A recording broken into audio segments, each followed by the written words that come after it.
Oi, meus amores, tudo bem com vocês? Como que foi o primeiro vídeo? Tudo bem? Tudo certo? Se tiver alguma dúvida, não esqueçam de me mandar, tá? Então, esse vídeo hoje é a segunda parte, tá bom? Então, vamos começar.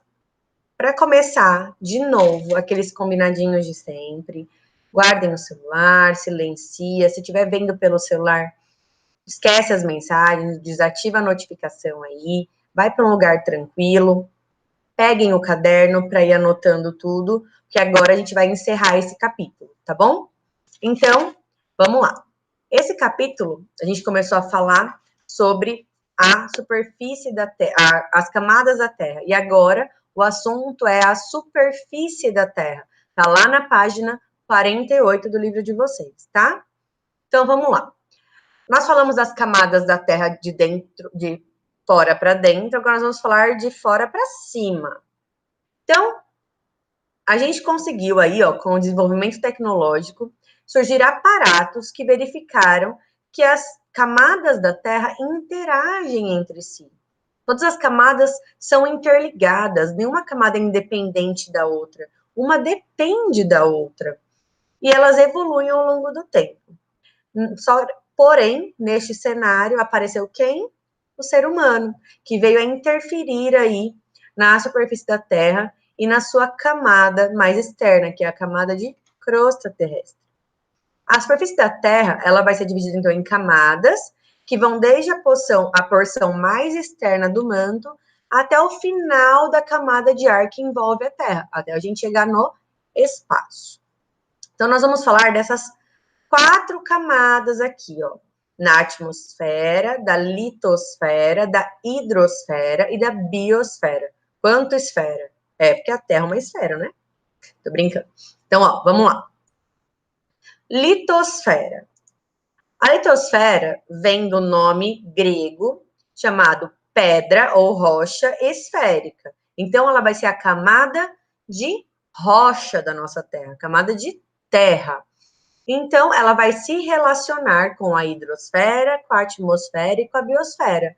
E ela vai sofrer alterações de acordo com essas. Se acontece, sei lá, um tsunami, que a hidrosfera atuou também, pode danificar a litosfera, tá? Tudo isso.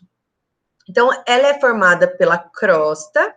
Essa crosta ela vai ser continental e oceânica, lembrem lá da aula passada. Continental, então, estão os continentes, e oceânicas, onde está o oceano. E ela é a porção mais externa do manto. Ela é chamada de astenosfera, essa camada mais externa do manto. Então, ela vai ser de consistência rochosa e ela vai ter alguns relevos continentais, submarinos e algumas ilhas. Apesar de apresentar espessuras entre 100 quilômetros até 200 quilômetros, quando comparada ao raio da Terra, ela é uma fina casquinha. Lembra que nós falamos que a crosta terrestre ela é bem fininha mesmo? Então, aqui, ó, eu trouxe para vocês essa imagem, mostrando a litosfera continental e a litosfera oceânica, que é essa parte aqui do manto superior com a crosta continental. Ok? Aí o livro de vocês trouxe uma pergunta. O chão onde pisamos se movimenta? Vocês sabiam que... Não estou falando de terremoto, tá? Vocês sabiam que o nosso chão se movimenta assim, muito imperceptível e muito lentamente. É como se a gente colocasse uma bolacha em cima de uma gelatina. A gente colocar o dedo assim, ele se mexe um pouquinho, mas nada que vá causar uma catástrofe, tá? Então, isso vai se justificar porque o manto ele tem uma consistência mais pastosa, né? Lembram-se disso que a gente viu na aula passada? E a crosta ela é sólida. É como se tivesse mesmo uma bolacha em cima de uma gelatina, tá bom? Mas nada que vai causar um terremoto. Isso, tá? Esse pequeno deslocamento. Nós estamos falando de movimento de placas tectônicas ainda. Vamos falar disso agora. Vocês sabem o que é placas tectônicas? Já estudaram sobre isso? Vocês são curiosos, eu sei que vocês já devem ter visto. As placas tectônicas, então, são blocos semirrígidos que formam a crosta terrestre e elas se movimentam. Todas as placas tectônicas unidas é como se fosse um grande quebra-cabeça. Porém, a gente tem movimentos dessas placas. Eles podem ser dessa maneira ou dessa maneira. Ou seja, ela se movimenta de um lado para o outro, fazendo aí falhas, ou elas se movimentam se sobrepondo, ou elas vão se movimentar assim, uma do lado da outra, ou elas vão se sobrepor, ou elas vão se chocar e subir, formando aí, por exemplo, cadeias de montanhas. Então, esses movimentos de placas tectônicas também acontecem graças ao manto, e no lugar onde tem essas uniões de placas tectônicas, aí sim, podem acontecer movimentos perceptíveis, tá? Que seriam aí vulcões, terremotos e algumas fossas oceânicas, aqueles buracos muito fundos, tá? Aqui tem alguns filmes que mostram bastante isso. Então, as placas tectônicas se movimentam, com esse mínimo movimento que a gente não percebe. Porém, nos seus locais de união, aonde elas se ligam aí, podem acontecer esses movimentos serem perceptíveis, tá bom? Então, tirando essa parte de curiosidade, agora a gente vai falar da parte de hidrosfera. A hidrosfera, como o nome já diz, de hidro a gente lembra de água. Então, é a nossa camada de água do planeta. Ela vai ser composta por águas oceânicas, continentais, depósitos subterrâneos, calotas de gelo, que recebe o nome aqui de criosfera, e umidade do ar. As meninas já devem ter ouvido falar, que a mãe ou alguém deve ter feito já um procedimento estético que chama criolipólise ou crio alguma coisa. O crio vem de gelo, de frio. Então, geralmente, esses procedimentos estéticos usam ou cremes que gelam ou coisas que congelam mesmo a parte de gordura, digamos assim, tá? Então, esse nome de criosfera vem de frio, porque vem de gelo, tá bom? Só de curiosidade. E umidade do ar. Tudo isso aqui forma a hidrosfera. Sendo que de toda a água do nosso planeta, vocês também já devem ter estudado sobre isso nos anos anteriores em ciências, 97% é água salgada e apenas 3% é água doce. Olha, se a gente for olhar na dimensão do nosso planeta, é muito pouca água doce disponível para a gente. Disponível para a gente, não, no planeta. Porque disponível para a gente, desses 3%, é muito, muito menos. Olhem aí, ó. Então, tem 97% de água salgada, né, que é dos oceanos, 3% de água doce. Desses 3% de água, 71% está nas calotas polares, então é gelo, 18% é subterrâneo, 7% é rios e lagos e 4% é a umidade do ar. Então, geralmente, a gente pega a água doce da onde? De rios e lagos, né? Então, a gente tem de 3%, apenas 7% desses 3% aqui. Não é nada, né? Por isso que a gente fala que tem que cuidar da água do nosso planeta, porque o que tem disponível para a gente usar é muito pouco. Beleza? Ah, só uma curiosidade aqui na minha cabeça agora. Vocês sabem por que a água dos oceanos é salgada? Alguém chuta aí para mim? Depois, quem souber, me manda uma respostinha lá para eu ver se vocês sabem mesmo. Vamos lá. A hidrosfera, é na hidrosfera que também acontece o ciclo da água, que vocês já estão cansados de ouvir. A gente vê, então, as mudanças de estados físicos da água, líquido, gasoso e sólido, no ciclo da água. Então, a gente tem, vamos começar aqui dessa parte aqui da evaporação. A água de rios e lagos, que vão evaporando com o calor do sol, junto com a transpiração de plantas, por exemplo. Esse vapor sobe, chega lá no ar, na atmosfera, que é mais fria, ele se condensa, então ele cai em forma de neve, ou em chuva, se precipitando, vai cair aqui no solo, que é líquido, ou vai para a água subterrânea, ou vai para algum laguinho também, e vai voltar o ciclo todo de novo. Então, a nossa hidrosfera se resume sempre nesse ciclo aqui. Tudo bem? Vocês lembram disso também?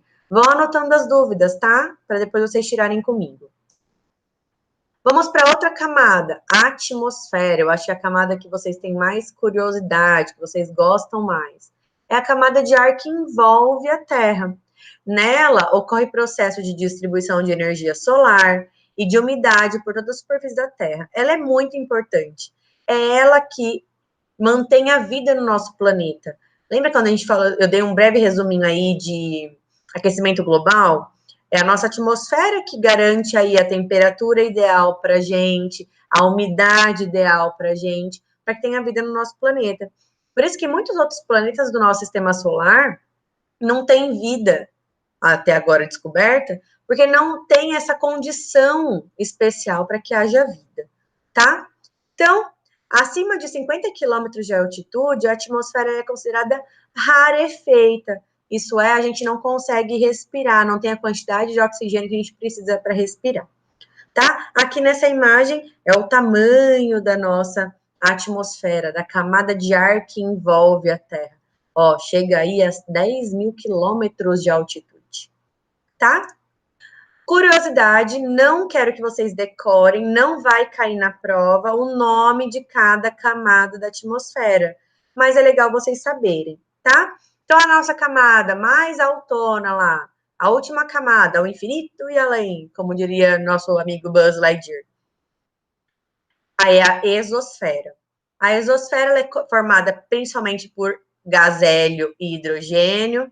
É nela que a gente tem os nossos telescópios, o telescópio Hubble, ele consegue acessar. Lá não tem mais gravidade e é lá que ficam os nossos satélites. Na termosfera, a temperatura vai ficando mais quente. Então, a gente tem aqui, debaixo da termosfera, uma temperatura mais fria, a termosfera já começa a ficar quente. Olha aqui o termômetrozinho aqui do lado.